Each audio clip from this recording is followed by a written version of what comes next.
대한민국 정치사를 뒤흔든 두 남자의 운명적 대결. 한 명은 법치를 들고 공격했고 한 명은 민생을 들고 방어했습니다. 3년 전 모두가 한동훈의 승리를 예견했습니다. 하지만 한동훈은 윤석열의 계엄 선포로 희비가 엇갈렸는데요. 한 끗 차이로 엇갈린 두 남자의 천당과 지옥, 그 기막힌 맥락을 지금 바로 공개합니다.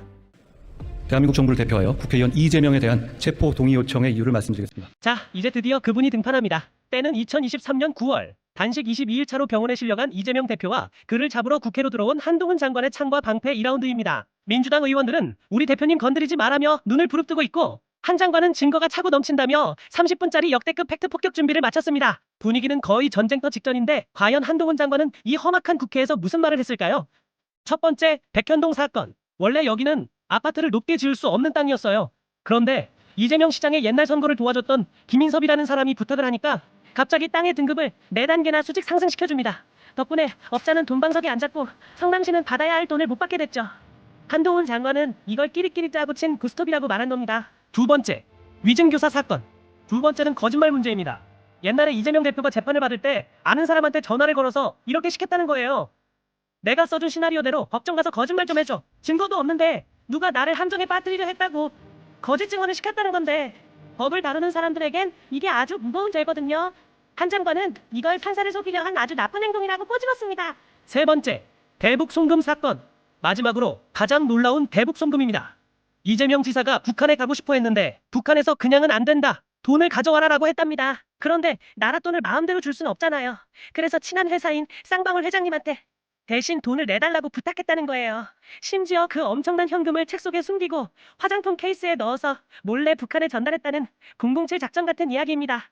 자, 방금 한동훈 장관의 숨이 턱 막히는 공격 들으셨죠? 민주당 의원들의 반발이 상당히 거센데요. 여기서 무너질 이재명 대표가 아닙니다. 검찰이 332번이나 압수수색을 하며 먼지털이를 했다는데 억울해도 보통 억울한 게 아니겠죠?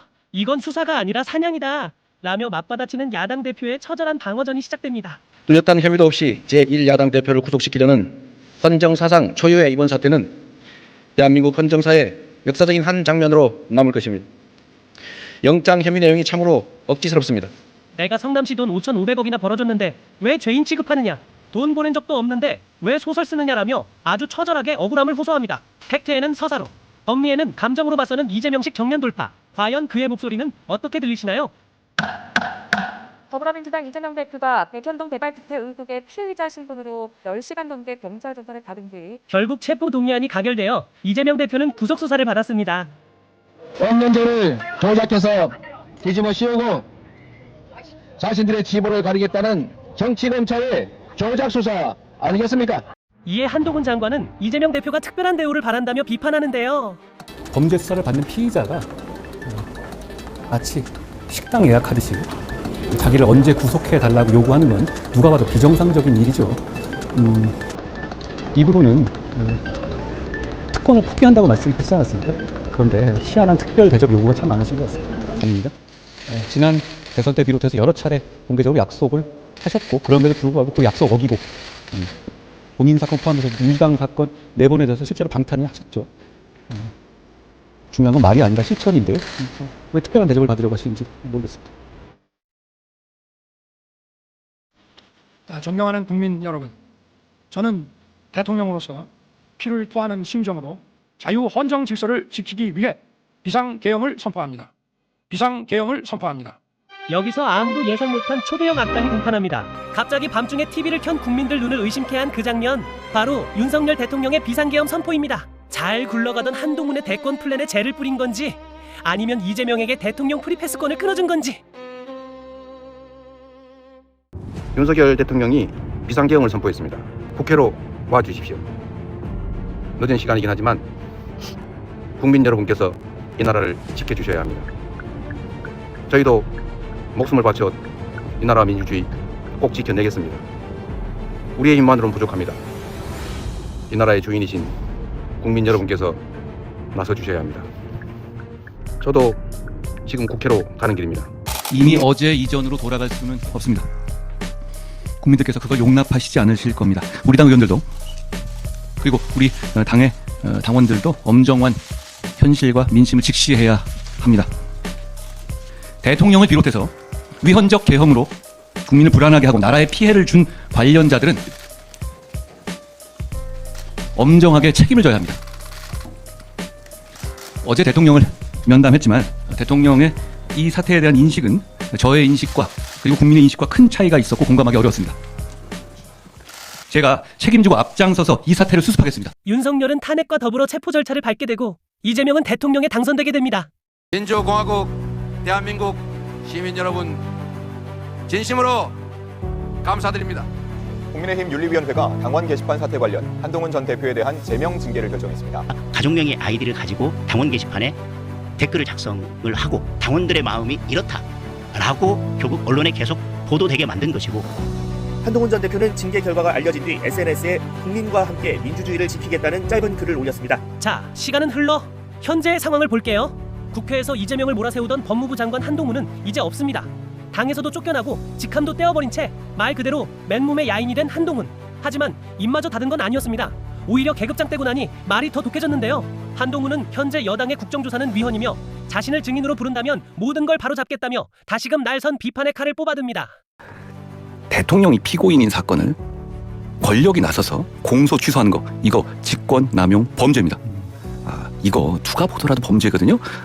그러니까 그리고 또 이 민주당 차원에서 국정조사로 이거 빌드업하는 거, 이것도 단체로 직권남용입니다. 단체로 직권남용이고, 그러니까 민주당의 공소 취소 의원 모임 그리고 국정조사 추진 특별위원회 이런 거 다 한마디로 범죄 단체다. 저는 이 말씀드리고 싶어요. 민주당이야말로 진짜 위헌 정당의 길로 지금 가고 있습니다. 그래도 기어이 하겠다면 저부터 증인으로 불러주십시오. 제가 얼마나 허구적이고 말도 안 되는 짓을 하고 있는지를 그 앞에서 판판히 깨드리겠습니다. 그리고 저 안 부르면 이상한 거 아니에요? 국민의힘이 국정조사에서 참여해서 민주당이 도망가도 저를 부르면 됩니다. 제가 다 해드리겠습니다. 저는 이재명 체포동의안을 통과시킨 법무부 장관입니다. 할 일 한 검사들, 공직자들 괴롭히지 마시고 그냥 저랑 얘기하시면 됩니다.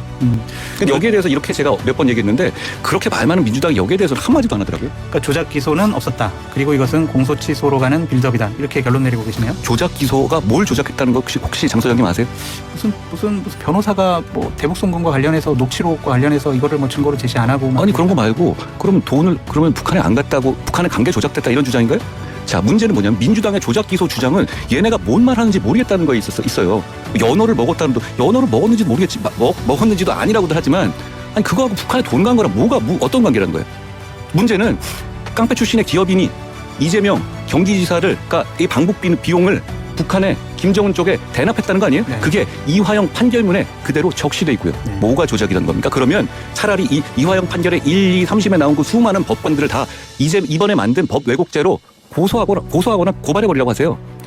민주당 말대로 하면 거기 있는 판사들이 다 조작범들 아니에요? 보셨습니까?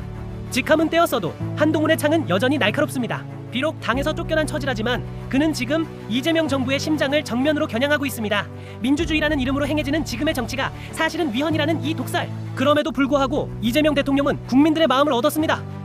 구속 기로에 섰던 야당 대표가 이제는 지지율 60%를 넘나드는 철벽 대통령이 된 건데요. 계엄의 위기에서 나라를 구했다는 서사에 최근 인도 국빈 방문 같은 굵직한 외교 성과까지 더해지며 그야말로 이재명 천하가 열린 분위기입니다. 압도적인 지지율로 반대파의 입을 막아버린 현재 이재명 대통령의 위상, 지금 바로 확인하시죠. 이재명 대통령이 국정 운영을 잘하고 있다는 평가가 67%를 기록했습니다.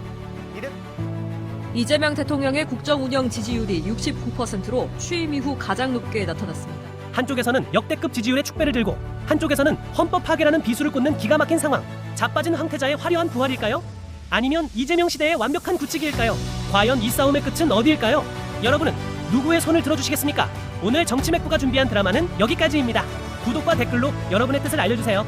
끝까지 시청해주셔서 감사합니다.